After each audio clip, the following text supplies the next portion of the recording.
Hello everyone, welcome to study hub. Russia और Ukraine के war में इंडियंस मारे जा रहे हैं और ये जो रिपोर्ट है वो लिखा है किसने? द वाशिंगटन पोस्ट ने। यहाँ पे आप पढ़ सकते हैं क्लियरली कि Indians are lured to Russia are dying on the front lines in Ukraine. यहाँ पे दोस्तों आपको समझना है कि भारत और रसिया का जो रिलेशन है वो दुनिया में सबसे बेस्ट रिलेशन माना जाता है, क्योंकि आज तक रसिया ने कोई ऐसा कदम नहीं उठाया जिसके वजह से इंडिया के इंटरेस्ट को हर्ट हो, और हमेशा से इंडिया के इंटरेस्ट को अपने सेंटर पे रखा है। और इसी के वजह से कहीं ना कहीं आज तक हमारा जो रिश्ता है वो बहुत ही ज्यादा क्या है, बेस्ट रहा है।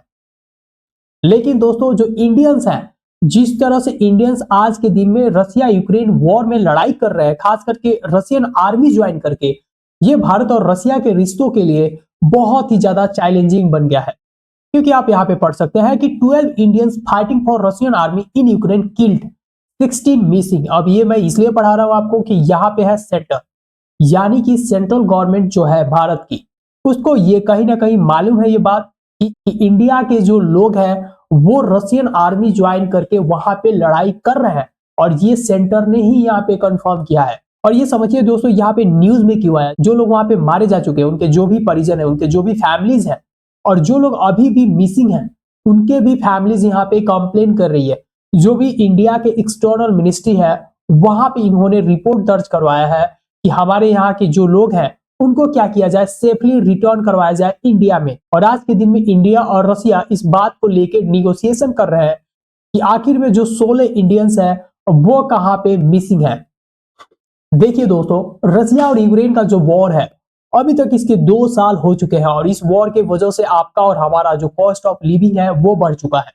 मतलब जितने सारे कमोडिटीज हैं जो कि बहुत ही ज्यादा इसेंशियल होता है, उसके भी दाम बढ़े हुए हैं। और शुक्र है कि रसिया यहाँ पे क्या करता है, डिस्काउंटेड ऑयल इंडिया को सेल करता है, क्योंकि अगर दूसरे कंट्री में आप जाते हैं तो वहां का जो इन्फ्लेशन है वो बहुत ही ज्यादा हाई है।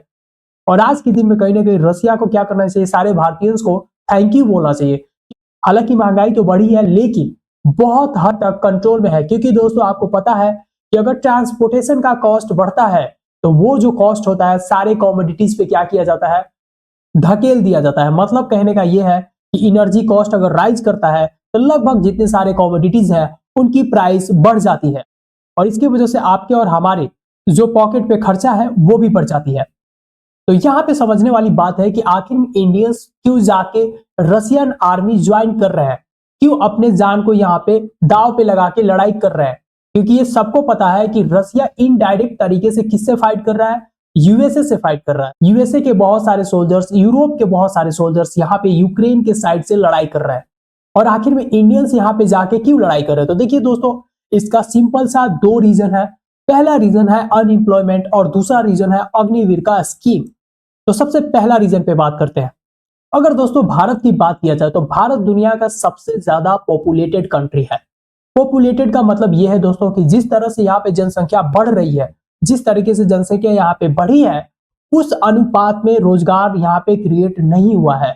और इसके वजह से बहुत ही ज्यादा जो हमारा यूथ है आज के दिन में क्या है दोस्तों, बेरोजगार है। और जो यूथ लायक है वो कहीं ना कहीं गवर्नमेंट के जो जॉब है उसके साइकिल में फंसा हुआ है।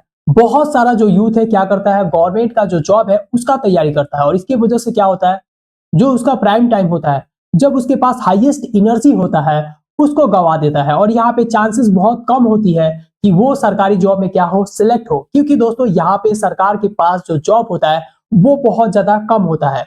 इसी की वजह से दोस्तों जो यूथ है इंडिया का वो क्या कर रहा है, चाहे वो इजराइल का बात करें चाहे वो रसिया का बात करें, यहाँ पे वो लोग जॉब सर्च में जाते हैं।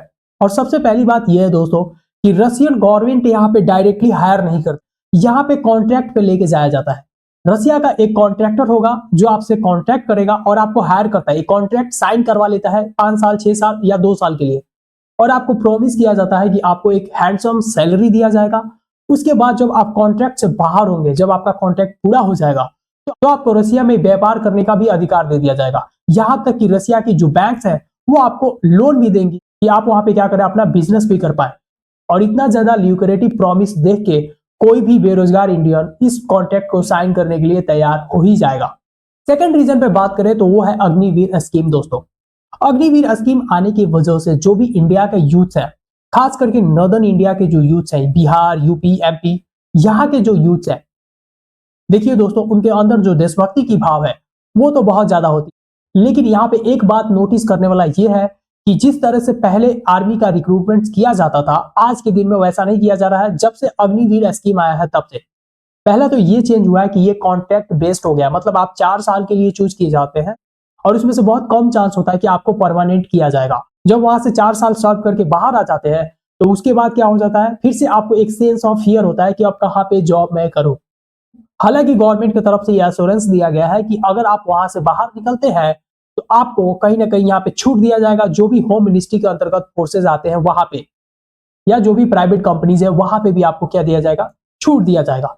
लेकिन दोस्तों इसके बावजूद भी इंडियंस जो है इसको ज्यादा ल्यूक्रेटिव नहीं मानते हैं। देशभक्ति तो ठीक है, लेकिन फैमिली को चलाने के लिए उनको प्रॉपर सैलरी चाहिए। पहले क्या होता था दोस्तों, उनको प्रॉपर सैलरी मिलती थी, पेंशन मिलता था, हेल्थ फैसिलिटीज मिलती थी।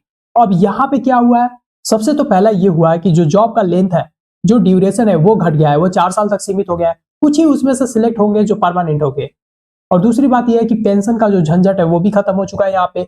इसके वजह से कहीं ना कहीं एक लार्ज नंबर ऑफ यूथ जो है वो डिस्करेज हो रहा है अग्निवीर को ज्वाइन करने से। और इसी के वजह से ये जो यंग पॉपुलेशन है इनके पास एनर्जी तो बहुत ज्यादा होता है, आंखों में जज्बा होता है कि कुछ कर जाएंगे, और इसी की वजह से कहीं ना कहीं ये लोग ऐसे कॉन्ट्रैक्ट्स को आसानी से साइन कर लेते हैं, क्योंकि उस कॉन्ट्रैक्ट का ऐसा टर्म्स एंड कंडीशन दिया जाता है जिसकी वजह से इनको ऐसा लगता है कि इसकी वजह से इनकी जो फैमिलीज है वो एक बेहतर तरीके से अपने लाइफ को जी सकती है।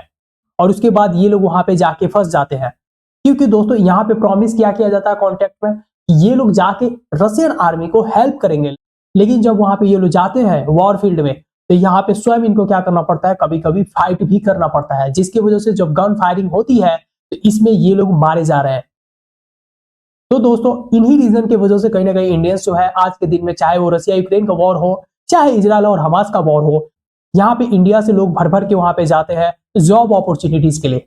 और यहाँ पे इंपॉर्टेंट बात ये भी है दोस्तों समझना, यहाँ पे ये कोई नया बात नहीं है कि भारत के जो सोल्जर्स हैं वो वहां पे भाड़े पे जाके लड़ रहे हैं। इससे पहले भी बहुत बार ऐसी हादसाएं हो चुकी है। जो मर्सनरी नाम आप सुनते हैं, वहां पे क्या किया जाता है, रेंट पर लिया जाता है। जो भी सोल्जर्स होते हैं वो पैसा लेते हैं, कॉन्ट्रैक्ट साइन करते हैं और अपना असाइनमेंट पूरा करते हैं, और उनको ये बात पता होता है कि वहां पे रिस्क क्या है। और अगर आपको याद हो तो वर्ल्ड वॉर 1 में भी बहुत सारे जो इंडियन सोल्जर्स थे वो जाके ब्रिटिशर्स के तरफ से लड़े थे। हालांकि उसमें से बहुत सारे ऐसे सोल्जर्स थे जो कि पैसे के लिए वहां पे गए, लेकिन इसका मतलब ये नहीं है कि सारे सोल्जर्स पैसे के लिए ही गए थे, वहां पे बहुत सारे भी अलग रीजंस थे। लेकिन दोस्तों इससे मेरा ये मतलब है कि मैं ये बताना चाहता हूं कि ये जो पैसा देके प्राइवेट आर्मी तैयार करना है ये कोई नया नहीं है, और ना ही ये अनइथिकल है, ना ही ये इलीगल है। आपको ये अधिकार है कि आप कोई भी कॉन्ट्रैक्ट साइन कर सकते। लेकिन दोस्तों ये भी इंपॉर्टेंट है कि यहाँ पे इंश्योर किया जाए कि जिस कारण से बुलाया गया है, जो टर्म्स एंड कंडीशंस को साइन किया है उस व्यक्ति ने, वही काम उसको दिया जाए।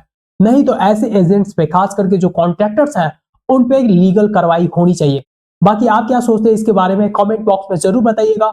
सो this is it from my side, see you in the next video, thank you.